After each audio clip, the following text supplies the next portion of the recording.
So we continue with the proof of the inverse function theorem. And let's look at what we have from the previous video. So if you haven't watched the previous video on the inverse function theorem, you should definitely do it before you watch this one. This one will make no sense unless you've watched the other one. Okay, what do we have? So what do we want to prove first, right? So I have the C alpha function, right? Alpha times differentiable with continuous derivatives. I assume that its Fisher derivative is an invertible linear mapping from v to v at a point x0. And then what we want to argue is that there exists an open subset of U containing x0, so an open neighborhood of x0 and U, such that U1 is also an open subset, and F restricted to U0 is a mapping for U1 to U0 to U1 is a, well, C alpha diffeomorphism. That's what we want. What do we have so far? What we have is that, first of all, we proved that, okay, we restrict to U0, where somehow, remember that R was chosen so that the identity operator minus t minus 1 derivative of f of x v, that was less than a half for all x in U0. That was good. Just came from the continuity of df of x. Now what we argue is that f over this set, not u, u0, is a bi-Lipschitz function, so it's Lipschitz with Lipschitz inverse, and the constant, the constants are here.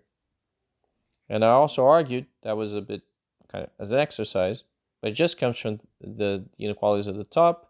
F minus 1 is 1 over little L Lipschitz. And U1 is open, of course. That's what we spent most of our effort doing last time. So we have the stage set to find the derivative of f minus 1. And then it turns out that once we find the derivative, we get a formula for it. And we're going to use that to not only prove that it's differentiable, but also C alpha. So, okay, here's what we know, right? So that's our assumption. Well, there's a continuity statement here. So if I look, sorry, this shouldn't be x0, this should be x. So I'm just going to have to correct everything that comes afterwards. Y, x. I want to prove that f is differentiable at y, f minus 1 is differentiable at y. So first thing I do is I take the preimage of y, the unique preimage, x, and I notice that I know that f is differentiable at x, meaning if I take x, a q, such that x plus q belongs to u0, so f of x plus q minus f of x is equal to a linear operator. Well, this is just a name for the Fisher derivative at x. Linear operator applied to q plus a remainder term. Well, this is the usual little o of q, right? And what we know is that r of q divided by the norm of q goes to 0 if q goes to 0. How do we use that to find derivative of the inverse? Well, I mean, if we go back to that thing, remember we said that if we have a diffeomorphism, then the derivative has to be invertible at all points. And we also showed something, well, we showed kind of the other direction, but we expect that the derivative of the inverse, just by that Taylor series reasoning, that chain rule reasoning, is going to be like this. So it should be the inverse of the f of x. So it should be the inverse of s. So how do we know that s is invertible? Right? So we haven't quite assumed that. So we just said, well, df of x0 is invertible, x0 is invertible, sorry. However, we do have this thing that I reminded you of, that the distance, so t is invertible, and the distance between the identity and t minus 1 df of x, that's less than a half. So we know that it's invertible in the end. So let me just say, okay, what do we know? We know that identity minus t minus 1 s is less than a half. So we know just from the sort of series series expansions that we had before, right? So what is this? So we know that t minus 1 applied to t minus s, that's less than a half. So we can use this in the series expression. I mean, you call this age if you like, and use that series expansion to show that there exists the inverse of s, that it's about the linear operator. So you're going to use strongly the fact that we know that s must be invertible.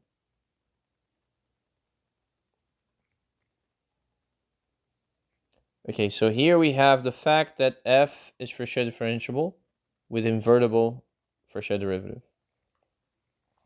What do we do for y? Okay, so I want to do something similar. So I want to look at f minus 1 of y naught plus h minus f of y naught and write it as linear operator applied to h plus remainder. But let me just start by saying, by defining q of h to satisfy this relation here. Q of h is this difference. And of course, when I look at f minus 1, sorry, this should be, sorry about that. This should be y, x, right? Remember that I have a point x, which is a preimage of y. So this should be y plus x. And we have this q of h. So q is just a difference of values of f and f minus 1. And remember that f minus 1 is 1 over little L Lipschitz. And we're going to use that. Okay. So notice that as we wrote before, f of x plus q of h minus f of x, that's equal to s times q of h plus r of q of h, where r is a remainder term. Well, okay, what is f of x? This is y. What is f of x plus q of h? Well, we just go back to the formula. This should be a minus here. You see that q of h plus x is the inverse, is a preimage of y plus h. So f of this guy is y plus h. Therefore, h is equal to s times q of h plus r q of h. And we see that q of h, which is nothing but f minus 1 y plus h minus f minus 1 of y. So I'm just going to apply the inverse of s, right? I want to get q of h, which is this difference, which I need to consider to compute the Fréchet derivative of f minus 1. And just apply the inverse of s, so I get s minus 1 h minus s minus 1 times r q h. So far so good, right? So we managed to find something that reminds us of the Fréchet derivative, right? So this is the guy we expect to be the Fréchet derivative of f minus 1 at point y. And we're saying that f minus 1 of y plus h minus f minus 1 of y is this operator s minus 1 applied to h plus another term. If we really wish this to give us the Fréchet derivative, then this better be a remainder term. And that's the last thing we want to prove.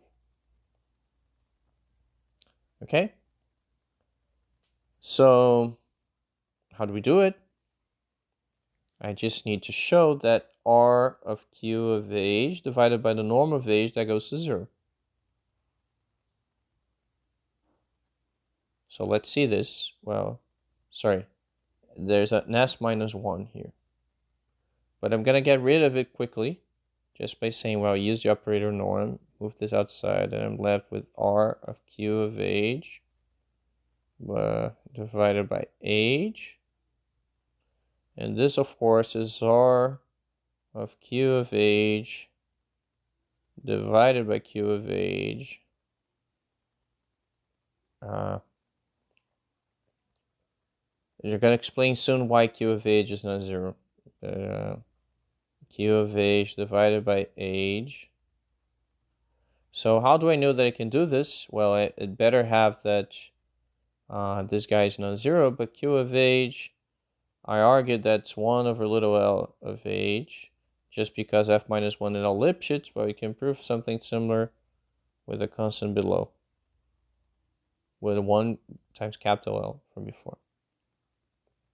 So okay, so I can write this. This is legit. I have non-zero stuff here, non-zero stuff here. Now, q of h divided by h, we know there's this bound, which is 1 over L, 1 over little l. And I have, and sorry, so I'm forgetting the operator norm here. So I have here s minus 1 b to v times r, divided by L times r of q of h, sorry, times r of q of h divided by q of h. Now, notice that by what I just showed, when h goes to 0, q of h goes to 0 as well. Right? So the norm of QH is at most a multiple of the norm of H. So if H goes to 0, Q of H goes to 0. Now I'm looking here at something like R of Q divided by norm of Q.